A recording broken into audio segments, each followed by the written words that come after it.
Aucun père n'enverrait ses enfants pour être mis à l'épreuve pendant toute leur vie dans un pays éloigné et dangereux, où l'on sait que Lucifer est libre d'agir, sans leur fournir d'abord un pouvoir protecteur personnel. Il leur donnerait aussi le moyen de communiquer avec lui de père à enfant et d'enfant à père. Chaque enfant de notre Père envoyé sur terre reçoit l'Esprit du Christ ou la lumière du Christ. Aucun de nous n'est laissé seul, sans espérance d'orientation ni de rédemption. Le rétablissement a commencé par la prière d'un garçon de 14 ans et une vision du Père et du Fils. Cela a marqué le début de la dispensation de la plénitude des temps. Le rétablissement a apporté la connaissance de l'existence prémortelle.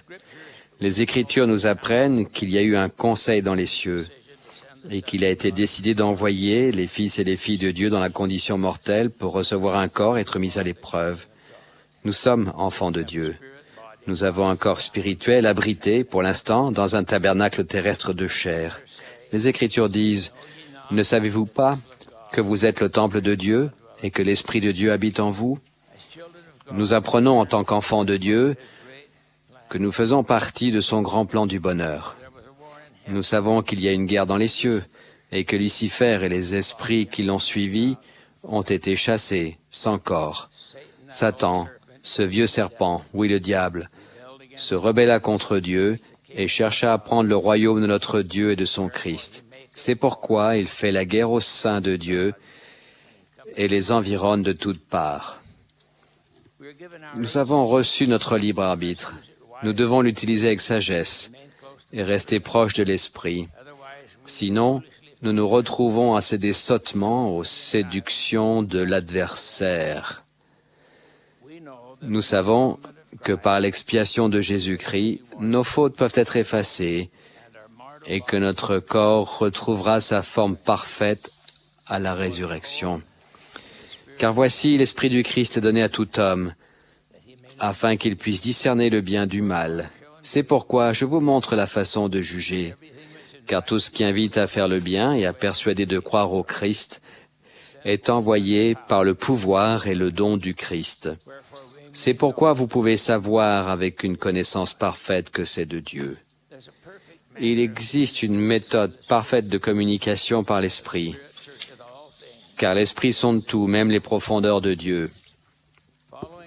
Une deuxième ordonnance suit le baptême dans l'Église de Jésus-Christ des Saints des derniers jours. Une deuxième ordonnance, l'imposition des mains pour le don du Saint-Esprit.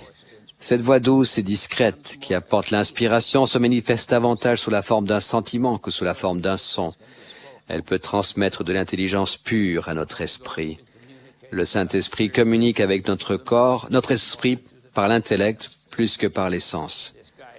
Cette direction se manifeste sous forme de pensée, de sentiments, par des incitations et des impressions. Nous pouvons ressentir les paroles de la communication spirituelle plus que nous ne pouvons les entendre et voir avec des yeux spirituels plus qu'avec des yeux physiques. J'ai servi pendant de nombreuses années au Collège des 12 apôtres avec le grand Richard. Il est mort à l'âge de 96 ans. Il nous a dit qu'à l'âge de 12 ans, il avait assisté à une grande conférence générale dans le tabernacle. Il y avait entendu Wilford Woodruff. Le président Woodruff a raconté une expérience où il avait été inspiré par l'Esprit.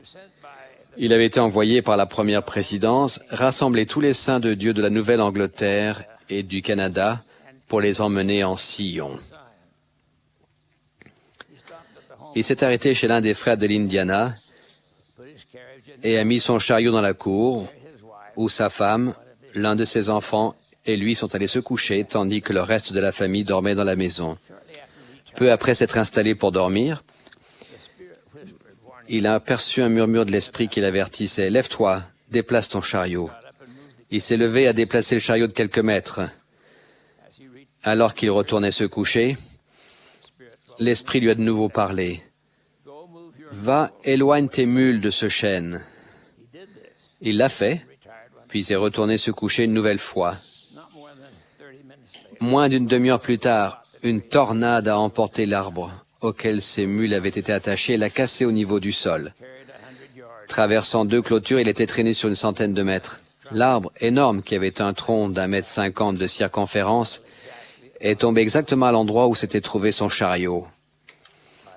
En écoutant les murmures de l'esprit, frère Woodruff avait sauvé sa vie et celle de sa femme et de leur enfant. Ce même esprit peut vous inspirer et vous protéger. Il y a près de 50 ans, lorsque je suis devenu autorité générale, ma femme et moi vivions dans la vallée d'Utah sur une toute petite propriété que nous appelions notre ferme. Nous avions une vache, un cheval, des poules et beaucoup d'enfants. Un samedi, je devais me rendre à l'aéroport pour prendre un avion pour la Californie pour une conférence de pieux. Mais notre vache allait mettre bas et se trouve en difficulté. Le veau est né, mais la vache n'arrivait pas à se lever. Nous avons appelé le vétérinaire qui est arrivé rapidement. Il a dit que la vache avait avalé un fil de fer et qu'elle ne passerait pas la journée. J'ai recopié le numéro de téléphone de l'entreprise d'équarrissage pour que ma femme l'appelle et lui dise de venir chercher la vache dès qu'elle serait morte. Avant mon départ, nous avons fait la prière en famille. C'est notre petit garçon qui l'a faite. Après avoir demandé à notre Père Céleste, bénis papa pour son voyage et bénis nous tous, il a commencé une supplication sincère. Père Céleste, bénis notre vache Bossy pour qu'elle aille bien. En Californie, j'ai raconté cet épisode et j'ai dit, il doit apprendre que l'on n'obtient pas si facilement tout ce qu'on demande dans la prière. Il y avait bien une leçon à tirer. Mais c'est moi qui l'ai apprise. Non, mon fils. Lorsque je suis rentré le dimanche soir, Bossy allait bien. Ce processus n'est pas réservé aux prophètes. Le don du Saint-Esprit opère tout autant avec les hommes, les femmes et même les petits-enfants. C'est grâce à ce don, à ce pouvoir merveilleux, que l'on peut trouver le remède spirituel à n'importe quel problème. Et maintenant, il communique sa parole par des anges aux hommes. Oui, non seulement aux hommes, mais aussi aux femmes. Or, ce n'est pas là tout. Les petits-enfants reçoivent bien des fois des paroles qui confondent les sages et les savants. Le Seigneur a une façon de déverser de la connaissance à notre esprit pour nous inspirer, nous guider, nous instruire, nous corriger, nous avertir. Il a dit, « Je te le dirai dans ton esprit et dans ton cœur par le Saint-Esprit qui viendra sur toi et qui demeurera dans ton cœur. » Et Enos a écrit, « Pendant que je luttais ainsi spirituellement, voici la voix du Seigneur parvint encore à mon esprit. » Vous pouvez savoir ce que vous avez besoin de savoir. Priez pour apprendre à recevoir cette inspiration et pour rester digne de la recevoir. Gardez ce canal, votre esprit, pur et exempt du désordre du monde. Graham W. Doxey, qui a fait partie du Collège des 70, m'a raconté une expérience. Sa mère, qui a été plus tard conseillère dans la présidence générale de la primaire, m'a parlé de la même expérience. Pendant la Deuxième Guerre mondiale, il était dans la marine, affecté en Chine. Plusieurs camarades et lui se sont rendus en train à Tientsin pour visiter la ville. Ils ont ensuite repris le train pour rentrer à leur base, mais après plus d'1 heure de voyage, le train a commencé à se diriger vers le nord. Ils n'avaient pas pris le bon train. Ils ne parlaient pas chinois. Ils ont tiré le signal d'alarme, ont arrêté le train. On les a fait descendre quelque part dans la campagne, où ils n'avaient pas d'autre choix que retourner jusqu'à la ville à pied. Après avoir marché pendant un moment, ils ont trouvé un wagonnet à traction humaine, du genre utilisé par les ouvriers des chemins de fer. Ils l'ont mis sur les rails et ont commencé à pomper pour avancer. Le wagon descendait les côtes en roue libre, mais il fallait le pousser pour monter. En arrivant devant une pente un peu raide, ils se sont dépêchés de grimper à bord et ont commencé à descendre en roue libre. Graham était le dernier à grimper. La place qui lui restait était à l'avant du wagonnet. Il a couru à côté, puis a finalement grimpé à bord.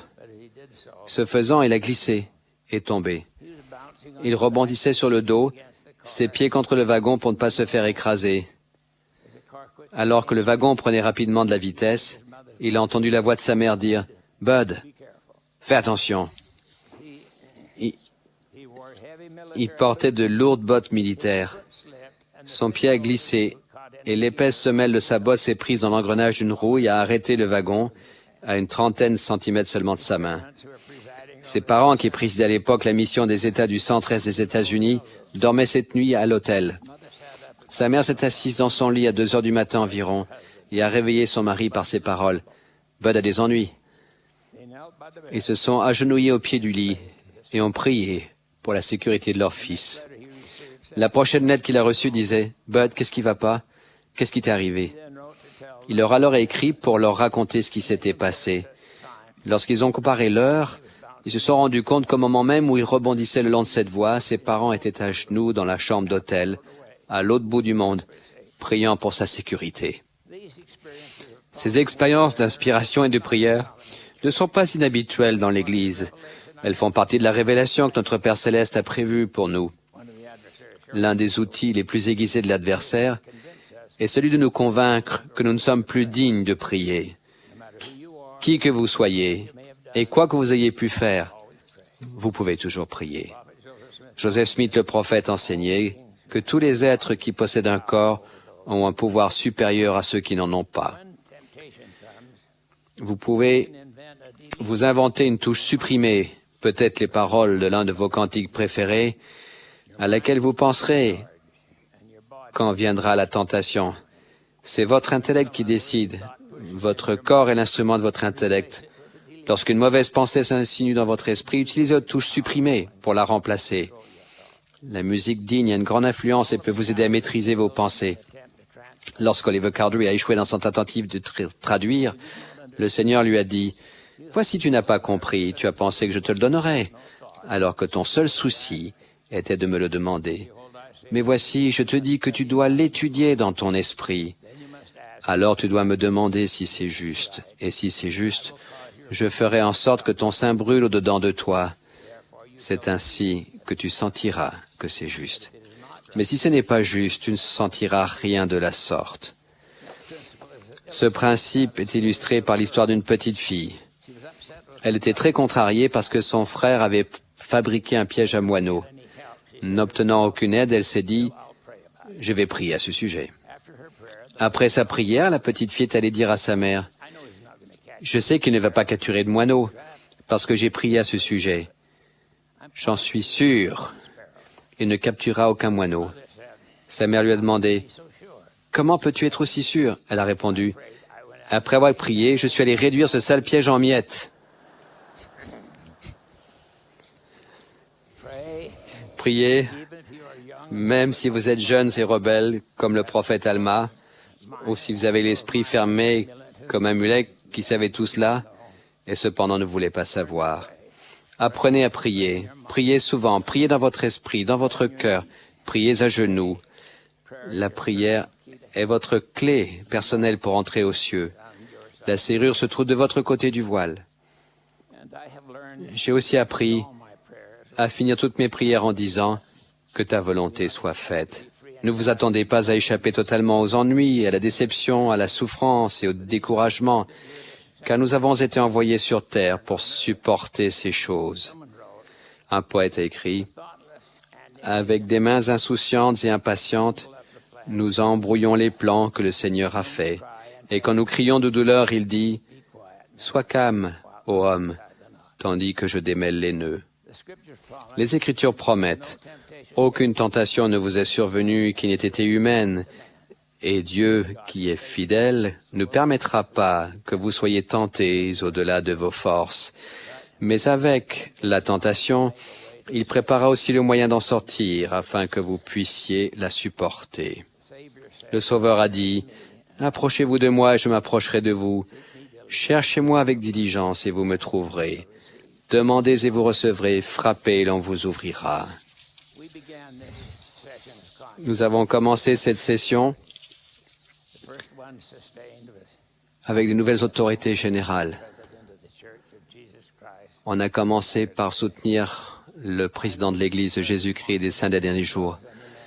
Je sais qu'il est l'homme appelé par le Seigneur sur la terre, et je veux rendre un témoignage spécial. qu'il a été appelé de Dieu par prophétie, mais qu'il a besoin de nos prières, de nos jeûnes, à cause de la charge qui est sur ses épaules. Et je prie qu'il soit soutenu dans son corps et dans sa force. C'est évident pour ceux qui sont proches de lui qu'il a été appelé de Dieu. Et ensuite, par l'imposition de main de ceux qui ont l'autorité d'administrer les ordonnances de l'Évangile, il a été mis à part. Le Seigneur le soutient. Et nous prions qu'il le soutienne, que Dieu le soutienne ainsi que sa famille dans tout ce dont il a besoin. Je rends témoignage et j'invoque cette bénédiction au nom de Jésus-Christ. Amen.